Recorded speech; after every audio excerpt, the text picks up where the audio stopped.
I am Ann-Peggy Divine. Welcome to the Divine Design, the podcast where we unfold heaven on earth and reframe spirituality and theology for a new cosmic era.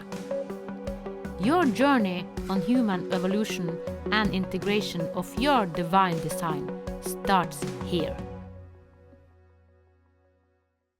Then I lined up with you, Santari. Yes, let's line up together for this podcast.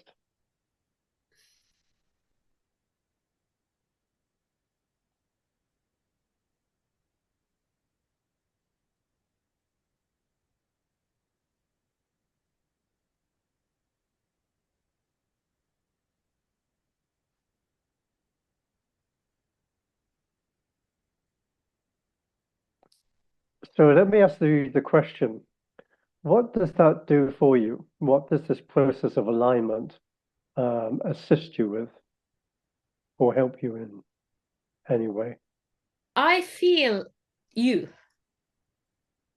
And I felt the energy like, wow, just emanate, just embody the power, knowing who you are. So I love lining up with people, but when we do it in a group, then it's so much, but it's powerful when we are in the group we are together in.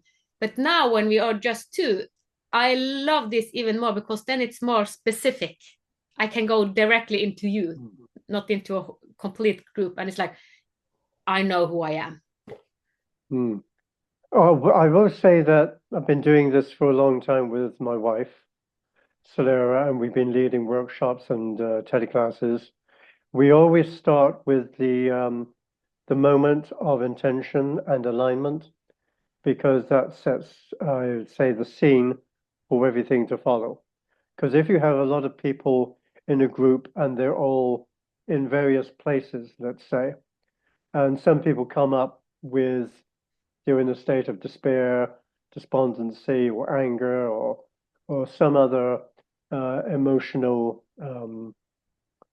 turmoil, then sometimes it takes time to actually get them to integrate into the group dynamic in a way that helps everybody together.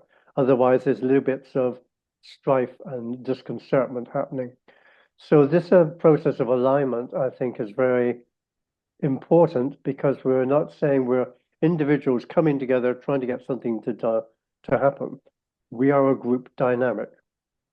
We park the identities, if there are any identities, to one side and allow something greater to come through. And that, I think, is always the prime purpose for me. What are we here for in this world? We're here for something amazing. That's where I start from. And I wrote a book called The Way of Dragons. And at the very beginning, I'm talking about this is an age of greatness. Perhaps it's a good point for me to read to you from the introduction to that book. Yes. Because again, it's about setting the scene for something amazing to happen. Yeah, please do. We sense that we are attuned to something far vaster than any perception or belief. We sense that we resonate with something that internally instructs and guides us, that tells us that each one of us is unique and precious, and that we are here to explore our infinite greatness together. What we will create together is undetermined, but it is a grand adventure that we will not want to miss any part of. I agree. So you see, that immediately sets the tone for something. Woohoo. Yeah. We're not talking about our problems, if they exist, or perceptions or beliefs. We're talking about something which is perhaps for some people in the far distance, in the future, but we're talking about it as if it is coming into the present now, that it's tangible, that it's realizable, that it's attainable, that it exists, and that we know it exists because we're actually conversing with it. And when I say conversing with it, I'm not, saying that we're hearing words in our head. I'm saying that energetically, we are conversing. Just as we are on this call together, and you said, Whoa, I felt something. What did you feel? You felt energy. You felt excited. Yeah. You felt that you were perhaps in a different space than when we started the call. But something happened. Yeah. Something that's undeniable. Something that you just feel lights you up.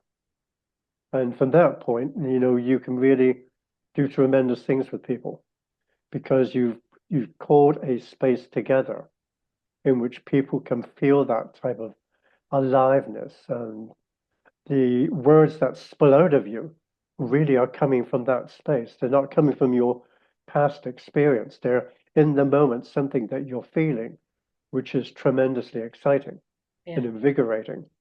And that's where the energy just suddenly starts to come into people's awareness that you're not talking about this or that or that. You're talking about something which just spills into everything. Mm. And you feel that not only are you a part of it, but that you can feel the orchestration of it, that something is there for you and you are there with it. Yeah. So, do you have any questions? I was kind of flowing with you, and I remember one of the experience you gave me and Verle and Elaine when you sang our essence into being. I will forever remember that because that was such a shift for me. You said, I will sing your essence into being, and we sat and you did it twice. First time it was like I was in heaven, it was so beautiful. And then you did it half hour later, and then I was put into a sarcophagus and I had all the information. I felt that I was God lying in the sarcophagus and a royalty. It's like, wow. And at that time, I had never heard about sarcophagus. And people, I just saw myself lying in a white coffin, and I had all knowledge, being God put in a white coffin. I thought, okay, why am I put? But I just went into the experience while you sang, and it was an experience, as you said. It's like, wow, I know everything. I'm God. I'm putting in a white coffin, and you're so, and you sang, and it was glory, and everything was just beautiful. It's like, woohoo! So, as you say, it's an experience. You take people into an experience, and you do it so amazingly with your voice, and that's kind of impressing. Hmm. Yes, and it's not just an experience. It's something that people touch, they feel, and then it's like they start to live it, live into it, Yeah. become it, Mm. which I think is quite different from having a belief, um, a religious faith Yeah. that, at some point you're going to go to heaven. Well, we're saying in this moment, all that you perceive about heaven and God and religions and faiths and beliefs, etc., they're almost like it goes and something which resonates on that level and stronger and beyond that suddenly starts to infuse itself into you. Mm. So that's different than you have an experience or that you're channeling some amazing master. And then it's just like, and then the thing goes. You know, are no longer part of the energy. We're introducing um, a concept, let's say, that says you are it. There's Yeah. a constancy here. That's it. You would be very well to accept it and take it on board completely and fully, and that it is something that is now residing in you. Yeah. Maybe not a being, maybe not an energy, but something which is seeded and grows and becomes you. And that I think is quite a powerful experience, what you just mentioned. Yeah, and I call this heaven on earth. I'm living heaven on earth. And when I found you and Solera in the beginning of 2020, my goal was to be sustainable because I've lived there and I felt that I dropped, and I lived there and I dropped. And so my goal finding you was, okay, I want to be sustainable. But just as you have said to me, the thought of being sustainable, it was kind of, okay, which step, what do I do? But the real answer was actually to even surrender even more. I had surrendered a lot, but there were still parts that I didn't surrender. So it was a surrendering. So it's like, how can you you cannot explain it? Mm. So it kind of totally out of the mental construct, just being heaven on earth, emanating it, knowing who you are, just knowing the totality of your life, your essence, Mm. kind of, as I call the divine design, the light of you. You are the light, you are the God, source, creator. So to take you back to that moment when you were in the sarcophagus, Yeah. we might say a moment of rebirth Yeah. of sorts, Yep. that you were no longer who you believed you were, and you took on a different role, mantle, a sense of a change of beingness, or however we might describe it. The words don't quite adequately fit Mm. to the experience, but we're trying to explore something Yeah. which is amazingly dynamic and mind-blowing. Yeah. Let's put it mind-blowing, absolutely Yeah. mind-blowing. It is. So you're in the sarcophagus and you're in this moment of wonderment, Yeah. but you can still go back to that moment being in the sarcophagus and almost like seeing it from a different angle, a different perspective. No, you're no longer just being in the sarcophagus. You're seeing yourself changing in the sarcophagus. You're witnessing yourself and you're looking with different eyes. You had different eyes in the sarcophagus. Now you're looking at something that is transforming, changing, and being reborn, let's say. Yeah. Again, that's a different experience, Yeah. It is. but it's still got the same essence of feeling to it, Mm. of this I always really can't describe it myself. But as you say, you know things which you reasonably would think you don't have any pathway to that knowledge. Mm. There's no experience that tells you this is what you learned from other people or from reading or from doing ceremonies and rituals. It's just like I know things. Yeah.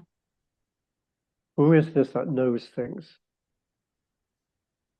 You start to inquire, you become curious, you ask questions, you want to know all sorts of different things which would allow you to live this more and to be able to talk about it to others, to explain something that changed and shifted in you, and now you want to give that experience to other people. Yeah. How do you give that experience to other people? Well, you have to become this experience. Yes. You have to become the power of the experience. You almost like have to light something inside them without telling them what it is that you're doing, or even having the intention that that's what you want to do. Something is directing all of this without having to mentally think about all the different steps that might be part of that process. Mm. We're not looking at 10 steps to enlightenment here. You're in the sarcophagus, you're in enlightenment, that's it. Okay, moving on. Yeah. What happens next? Yeah. We don't know. We cannot conceive about what's happening next, but we know that something tremendously amazing is happening next because the consciousness that we are living is shifting and expanding and evolving Mm. and moving on to other things, to seeing what is of greater importance now in your life.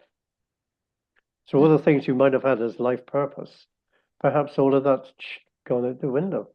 Maybe something else is suddenly start to show itself, to demonstrate to you that you have something about you now which is just so amazingly powerful that you would never even think how you would get there in this lifetime, or that it become conceivable to for you to be this in any lifetime. That's what is on offer to everybody. Yeah. How do we know that? Because we've had experiences. Yeah.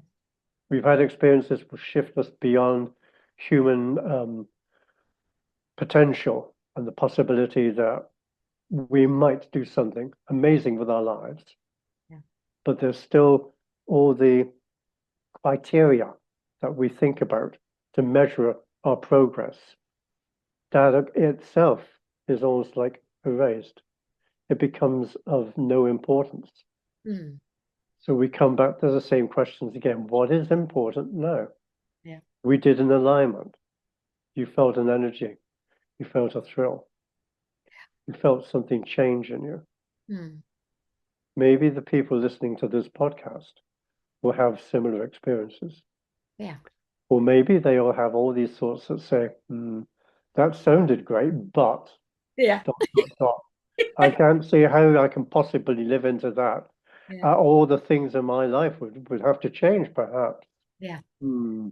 What about the people that, that are my family members, my workmates, etc.? How am I going to explain this to them? You don't have to. You No, don't have to explain it. no, but when it happened to me, not the first time, but when I went into this divine design and it was kind of the God source of us, I said no to it because if I was this powerful, if I embraced all of this, then everything I had learned, I had to let go of everything, everything. And this was in 2015, and I wasn't ready because I had family, I had kids, and all the things. So I said no to it. And it's like, okay, so I understand why we say no, because we are a part of our family, our community, and everything. Uh, and the life went on. But now I embrace it. Now I live it out. Now I know the family's like, okay, just do your thing. It's okay. But they needed to adjust. I wanted them with me. I could have just gone but my life has changed so much during the last 10 years. It is from the normal 3D life, from living heaven on earth. And I, I couldn't imagine in my wildest fantasy that it could be just this glorious, fantastic. I had no, also, even though it was shown to me in 2013, it was shown to me actually. I had that epiphany and I didn't believe the epiphany, even though I had the experience. So it's like, okay, I didn't even believe in my own experience. So I understand people that are skeptical. So I'm glad I also have felt it being so skeptical coming from that paradigm. Mhm. And how did you manage to get your family to this place to say you go and do your own thing? I embody it more and more and more and more. So I just, I didn't, yeah, actually what you say, I stopped talking about it. I just became it. In the beginning, I tried to talk to it, look like this, and I tried to say, and the more I tried to say it with words, the more it kind of resistance from them. So we had a very hard time. So, and actually, I moved out of the house. So we had a very, but then they saw, okay, maybe it's not so dangerous, but I understand because for me also, they said, but can you control it, kind of? You cannot control being heaven on earth. You just be. So it's not controllable. So you have to go totally out of all the concept because I have had lists, as I have told you earlier, lists to do, to do, to do. I have lists still, but okay, maybe I do it tomorrow, maybe next year. I go Maybe I with the never do it. never, never. So it's, yeah. But what you said, I was kind of reborn when I was laid out in the sarcophagus. And last evening we had a commemoration call, and you mentioned my son committing suicide, and I had the experience now meeting him in another form. And I have spoken about this because I see him in another form. But when you said it with your words, it was like, oh, someone responded to that because I have spoken about it, but you gave me a perspective. And now I saw, yeah, this is a package of itself, a new form. He is a new boy, a little boy, even though I haven't met him physically, I know I will do. And this is kind of, wow, what a gift, what an experience that will unfold. just because we see, of course, suicide and someone dying is tragic. It was the most painful I have gone through. But now, okay, I will meet him in another form, another. I know that this will bring so much happiness with it. So I yeah, can't remember the words I used, but I noticed the picture behind you, yeah, and from what you'd said previously on another occasion, it sort of like triggered something for me to say something about yeah, that. And my wife, Solera, has also had a similar experience with her brother, yeah, who died a few years ago, just died on stage singing and uh, being the rock star that he was. And then she has the experience, the knowing, the actual conversation telepathically with him yeah, to say that he's coming back and being reborn again in another body. yeah, So this is it doesn't fly in the face of real belief because people have had near-death experiences and people have had these experiences of a presence being in the room with them mm, or and automatically knowingness that this is somebody that they have known, mm. maybe in the family or a friend, and it can't be logically explained No, we can't. in the way that people think about life and death. But the fact that people have had these experiences and that people go to psychics and mediums to have messages from people from the other side means that they also have a belief in the afterlife, Yes. that there is a journeying that's been taking place, not too dissimilar from the Egyptians' idea about they'll place all these goods and possessions with the departed to assist them to go over to the afterlife. You know, these thoughts that we I say we as a species have had, marking divisions between living and then no longer living, Yeah, sort of like are now veering off. It's no longer so distinct. There's a blurring yeah. actually about what is actually happening. And so therefore people are more willing, I believe, to accept something which is wildly outrageous on first hearing, but that they suddenly may want to know more and become accustomed to hearing about these episodes, Yeah. and then take it that this is something which is tangible and part of reality of life Mm. as they know it. And what we're doing here is taking people into perhaps a bigger intake of breath to say there's um, there's actually a very strong possibility that you'll have an epiphany listening to this podcast. Yeah.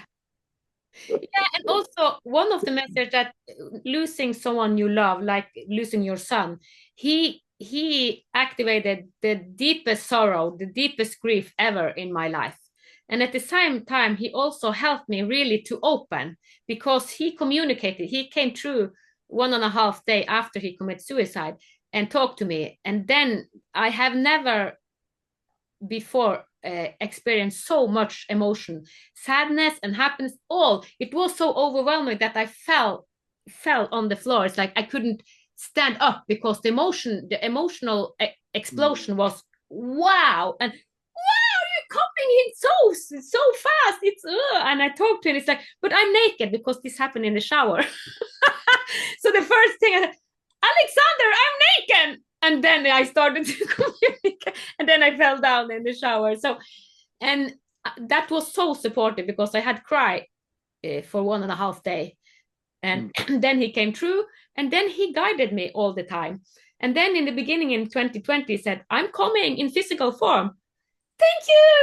But I was hoping he would come as my grandchild, but he didn't. But anyhow, he comes, and as you say, I wanted to say that the biggest tragedy, it can look like this is the worst thing happening ever, and it was losing a child. I don't see that it isn't, but now while I have accepted what it is, and I just go on and I meet him in another physical form. So it will never be the same form. I even though I talk to him still, and I know that we will meet, and I know there is a timing for everything. I really tried, as I have told you earlier this summer, and I went into really trying to meet him because I know where he lives, but he don't live with his new biological parents. So they said no, they don't believe in this, so they stopped it. And I, okay, but I know that thing will happen, so I know I will meet him. But he have his path, and and he, I have learned so much from him since he passed in 2015, and we will continue on the journey together, learning from each other in new forms. And I'm also, as you said, new from when, yeah, from when he died in 2015. I'm another person. People that meet me now said, you are not the same person that you was until 2013. No, I'm not. So I'm newborn, reborn, and it's a new aspect, a new aspect all the time. It's like, and that has been kind of the hardest thing, I think, for the family, because they say, we never know where you go, what you do. So it's like I feel I'm like wild nature. I feel I'm like nature, just going with the wind and with the ocean and with the sun. So I just follow the nature, the rhythm of a flower and nature. So I feel that I am nature. Mhm. I don't think we have a concept big enough No, to hold who we're becoming. I agree. We don't have So, language. Yeah. so we can't really talk about it with that type of authority. But as I said earlier, I don't think you really need to talk about it because the fact that you are being something that, well, for some people is wildly outrageous, a challenge, or something to be admired, or wow, a goddess in human form, however they might perceive it, it's the energy that does the talking. Yeah. It's what you're embodying that actually makes the changes in people. Mm. Um, the words will help because the words will contain the energy of what it is that you're embodying. Yeah. But, I don't talk very much about who I am, but I've written a few books and I've put them into the fantasy genre because people will much more easily um, accept what is being written. Yeah. But I'm talking about things like this. I'm talking about telepathy. I'm talking about sentience. Mm. I'm talking about being in an age of greatness that you wake up perhaps one day and you know nothing. How do you cope? Yeah. You have this idea that you have a knowing of things, but you don't know where that knowing comes from. You know things which you perhaps have the idea that something is going to happen, but you don't know the pathway to that. Mm. And then I think is things which people might think of as problematic, but we put it into terminology that says these things aren't problems that we're dealing with. How do you live as someone who is embodying godness or greatness or whatever you want to call it? We're not saying about how you live that. We're saying just accept it and be it Yeah. and be brilliant and be amazing and be wildly outrageous and be courageous in every sense of the word. Do things which you previously thought you couldn't do, but that something itches in you to say, go and do it anyway. Yeah. And we have a friend who lives in Glastonbury, a few miles away, and she was talking on this call with you and I yesterday about how she's going to stand in Glastonbury Town Hall and in the square, and she's going to sing a hippie song back from the 50s or 60s about the coming of the age of Aquarius. but really telling people that the age of Aquarius is here. Yeah. That the age of all the things that they've been wanting to, what they've been waiting for Yeah. and wanting to live into, that it's here. And she's wondering about how can she do that? And they would say, just go and do it. Yeah. Just go down to the square, start singing. Glastonbury is a place in which people will not think that is weird. They will, if they know the song, join in with you. Yeah. There'll be somebody there with a guitar strumming along. There'll be people, who start to wave flags because on the town square there, they are waving flags for unity with Ukraine. You just have to accept that you are in a place of acceptance. Yeah. And it all just mushrooms from there. Yeah, and it is actually heaven on earth, because several times when I go out of my body, when I want to create something, it happens instantly. And it feels like this is happening now in physicality. We are creating and it goes so fast, because earlier it takes days and months and years to create something, but now it's like juk, juk, juk, juk. So it's like heaven on earth is really here. So if we want to create something, it happens juk. And it's wow. So to live in this lifetime is like wow. To really in this epoch, or what we call it, we are so, it's such a gift to experience being goddesses, just saying I want this to happen, this to happen. And of course, you've had some experiences around that. So you can talk from experience. Yeah, but now in 2024 it feels like it goes so much faster. But they say that when you get older, time goes faster. So maybe it's that, but it feels like wow. It goes so fast, and I just love the drive. It's like being in a, what do you call it, circus, or no, you call it Tivoli, amusement park. It's like going from one thing to another. As you were talking, I was thinking of how people have the mindset if it's going to take years to perfect an activity, because that's been previous experiences. And do you have to follow a certain process to get there? And this is the process that you need to follow to get there. And we're saying that there isn't an achievable destination. There is something which is instantaneous. It's not a destination as such. And it doesn't take any time. But your resistance will make it seem as if it takes time, as if you have to go through a process. Anything that you put up as a barrier for you to say, I can't quite do it now because ... Or this is something which I don't think is possible for me because ... You see how people introduce the distance of space and time and the ability to be able to achieve something, or that it won't happen to them, but it happens to other people. Because I have done it myself, so I completely understand it. When I went into being a regression and EFT therapist, I heard that other students who have done it, they went through their experience being birthed through their mother. They went back and sensing their birth experience, and I thought that will never happen to me. But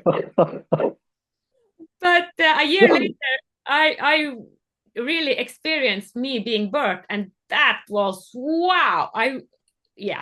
So just to have all this experience. But the hardest thing, because they called me a fish in therapy, I was a fish because my mind was so strong, I had so many concepts, so I tried to every time I kind of wanted to go beyond the mind, so the mind, it was so strong. So it's like, oh, you are a fish, you try to skip all the time. So I was so much in protective mode. Protect. So the mind wants to protect. Don't go on an experience. But it was there. I had a big opening and talking to God and Jesus and all that a lot of Christian people, even though I wasn't a Christian person, woman. So that led me into that because it was kind of the Christ consciousness.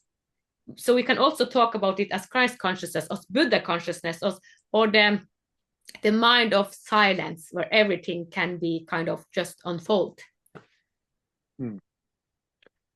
I'm thinking that the next thing which might come up for people is we've been talking for a good 15 to 20 minutes now, and they're wondering what is it that they need to experience?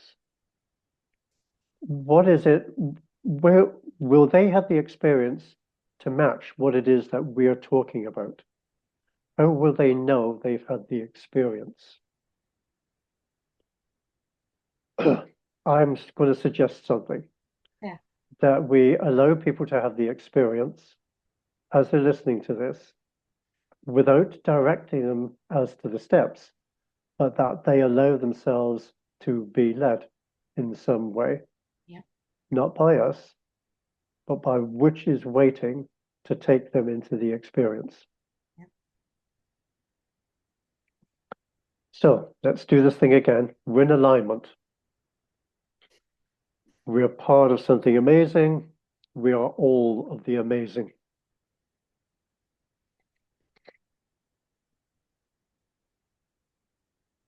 You think of something that gives you joy, that puts a smile upon your face, that lights you up. And your senses align to that. You might taste it, smell it, feel it, sense it in some way. You might have a vision. There may be a change in temperature in the room. You may feel a surge of heat in your body. Your fingers, if you put them in the air, might start to tingle. And you might wonder at that.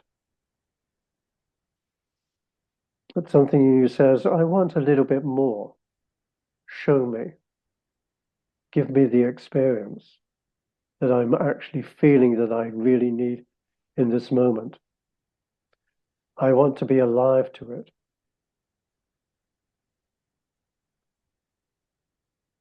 I want to just expand myself so that it fills me completely.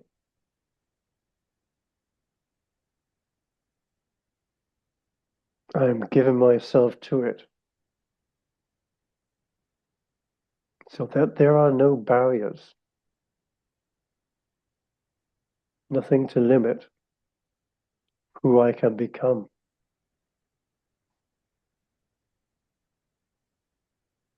And the relaxation that you deepen yourself into just simply allows it to happen.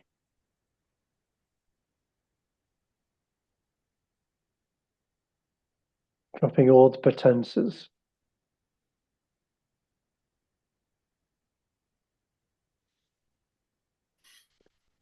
A feeling of total bliss. There might even be no thoughts whatsoever.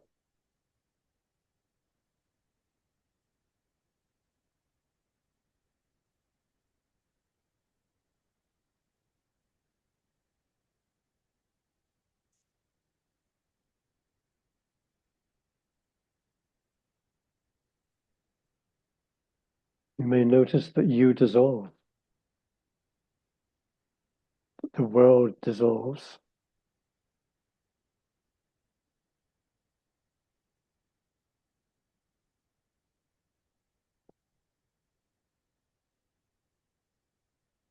That time seems to stand still.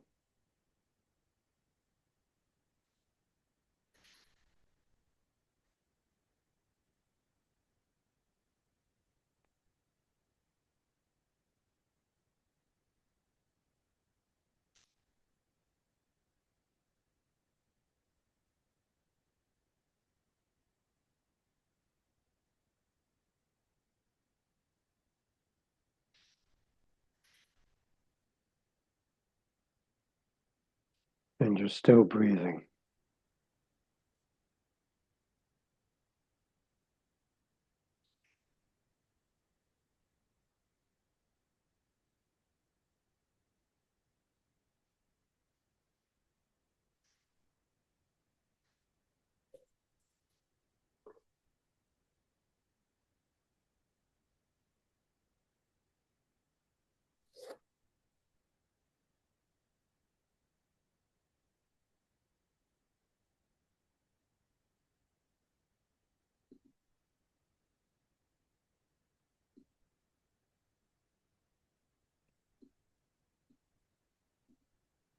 And the trick for many people will be the constancy of living into it. And the feeling that the energy may come and go, come and go, come and go, but there's still a touchstone there.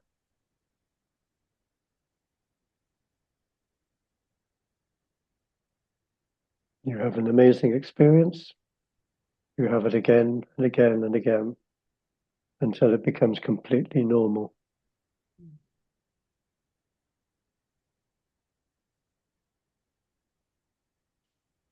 I really hope people felt it. I go into the light language very often. When the first thing that often meet me is the light language, and I have found so much information and knowledge through the light language. So it's like, and all the light language are different.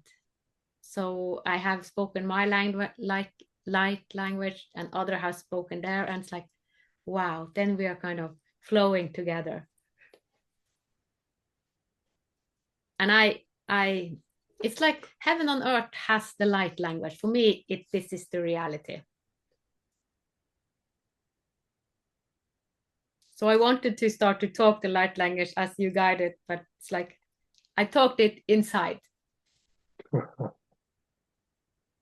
Thank you, Santari, for taking us there, because it is an experience. And when you spoke about it, I have just I will start now in Norway, the Divinity Reset program, and this is to embody it, because a lot of people, they have gone so many courses and there are no one concept.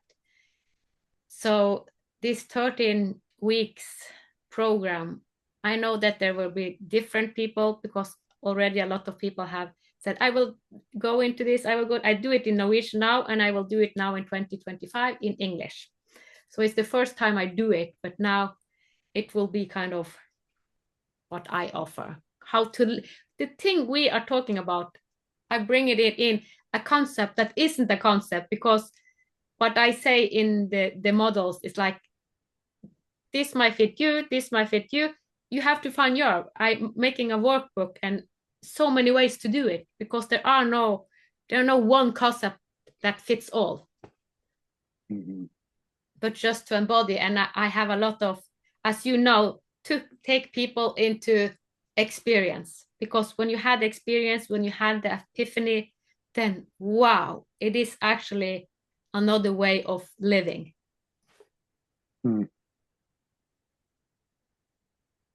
So 2025, here we come.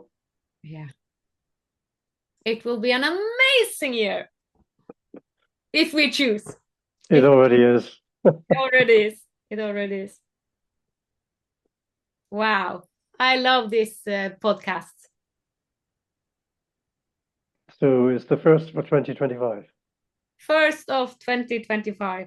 So it's like setting the year and knowing that we have a choice in everything we meet. Do we have the focus on all the surroundings, what's happening there, or do we come from the inside out, creating heaven on earth? In the midst of the storm, we can even create heaven on earth in the midst of a storm. Once you're experiencing that, everything else just disappears. Yeah.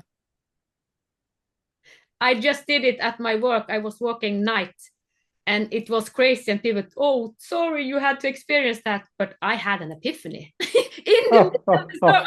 And I didn't dare to tell them, because it was one of the best night work I ever done. But it was crazy. It was really crazy. But I had a big epiphany in it. So it's like, yeah.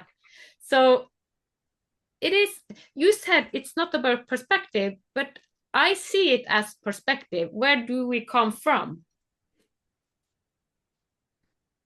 How we perceive, yeah. Well, as you have probably said already, there's nothing that fits all people. We can talk about things in a certain way, Yeah. but again, it's not the words, because sometimes the words aren't enough. the words can't adequately cover all that we want to say about what we're feeling, perhaps. But the energy with which we're embodying almost like translates for people in their own ways of thinking and perceiving so that they start to gain insights and inspirations and have the epiphanies and receive the guidance and the inner knowingness and everything else that we might talk about, which are ways of elevating our consciousness and to be something greater than we know that we are presently seeing ourselves as. But even so, we can't define too closely who we're being and what it is that we're experiencing, because that in turn will change and transform and morph and evolve and become something different. You are not the same as you were in 2013.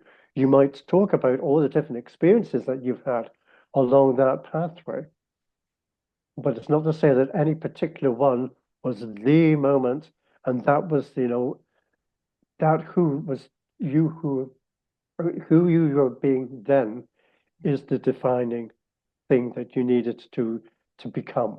Yeah. It will never, ever be set in concrete. Cannot be set in concrete, must not be set in concrete. Mm. We are changing fast and rapidly.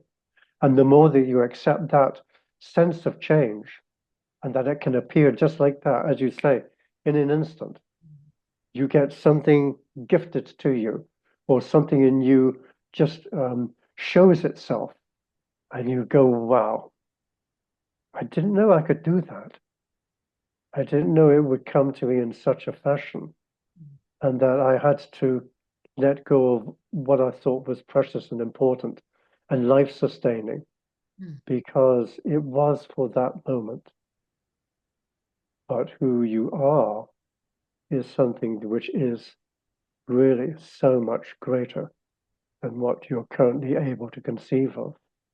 And that I think is the fascination, that you don't know what is becoming, who you're becoming, what you're becoming, where it's taking you, how you're fitting into the world order, and how you might be changing the world order yourself because you're now an unlimited intelligence that somehow conspires with all the other creatures and beings in this world and perhaps beyond to show us something different that you've never seen before, witnessed, perceived, or imagined, or in any sort of sense or possible.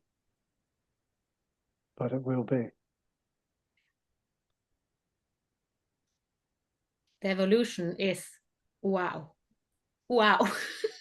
The evolution of human now, it's like, yeah, it is really a quantum shift. It's one, earlier we saw the earth as flat and then it became round. It feels like the same shift is going on now because the mind, as we have thought about it, and the thoughts and all the being and all the construct we had to kind of surrender to, now it's surrendered to something complete bigness and sourceness, and knowing that we can actually be God's creators. Mm. That is my all the perspective that you have about the earth, that it's this, but you don't really conceive that it's moving. That's true. And that it's changing all the time through space. Yeah. Things are happening to the earth all the time. All sorts of energies that perhaps you might not conceive of are happening to the earth. And so the earth itself is a changing conceptual being. So everything is up for change. Yeah, we are stardust, just emanating stardust, goddess out. And even that type of language is probably going to change too. I know. there are kind of, but I remember first time I heard that we were started, oh no, I don't want to listen to that concept. But so everything is concept. So it's, but I wonder, I know that we in the future will communicate telepathically because I merge time. So I have been in the future and then we communicate telepathically, like a lot of people already do. So now we We've are, been communicating telepathically during this conversation. yeah, yeah. So, so it's like, well, the language was wasted. No, but we are so transparent. We try to hide so much. So it is stupid because we are actually naked. All people are naked. If you just sense their energy, you know. So it's like we are going kind of through a transformation, just being light, coming into the essence of us. Creating heaven on earth. I experience it. We are creating heaven on earth now. We are giving the power to create heaven on earth. So when's your next workshop? In Divinity Marie In said, 2025? hopefully this springtime. And you have a name for it? Divinity Marie set. It is a reset. You go, you reset, and then when you have reset, you are the God source. So you're going to be big, bold, and outrageous in proclaiming the nature of this workshop is. Yeah, but as you said, it is we that puts all the limits. But when you have a lot of tools, as when I found you, I wanted to be sustainable and I wanted some tools. And you guided me, you take me on a journey. So now it's like, yeah, now I am sustainable. So now I can bring it out again because I could do it in 2020. I had courses before that also, but the last piece kind of being sustainable, and I didn't talk about this as heaven on earth, but now I talk about this at heaven on earth. But we can talk about, someone say, oh, it's being enlightened, it's being all this concept we talk about, but it's like, I don't, what do you call it?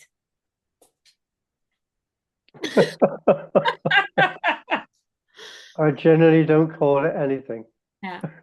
The Tao, someone call it the Tao. Why not? Yeah. Why not? The way. But studying theology that I have done now, it has given me more language to put it on to, even though I'm not into one exact religious. I am religious because do you believe in the afterlife? That is kind of the religious understanding, but I'm not into one box concept kind of. I experience myself to be the all. I am the universe. I am the God. I am the creator. And I experience all other to be the universe, the creator, the Tao, the God, whatever they want to call themselves. So that makes it easy for you to communicate with your son. Yeah. Who died and is now being reborn. Yeah. Yeah. Energy moving. Yeah. So the shift, wow, 2025, 2026, 2027. I think this what we see in news and it will, the system that we have created, it will collapse. Every old stuff is collapsing. So it looks ugly, but if you just turn to the inside, everything is beautiful.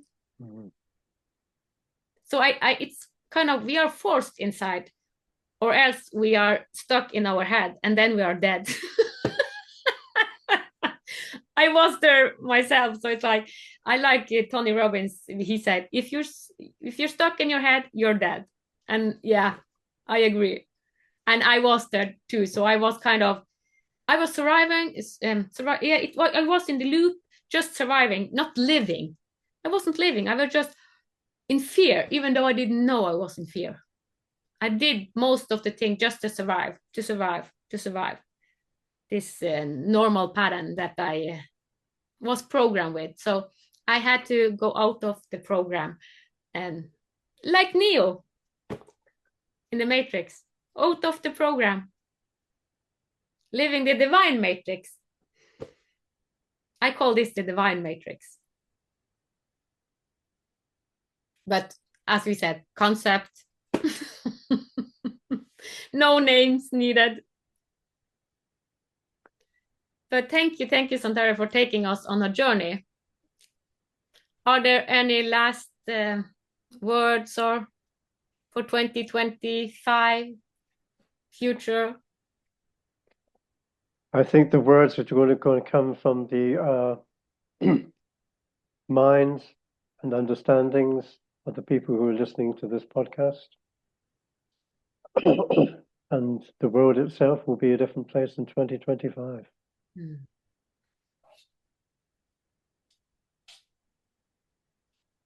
Amazingly so. Thank you for having me. And thank you for being here. Thank you. Pleasure. Thank you for listening to the Divine Design podcast with Ann-Peggy Divine. You can follow divinedesign.it on Instagram, Facebook, X, and TikTok. Join us next Sunday for another Heaven on Earth unfolding conversation.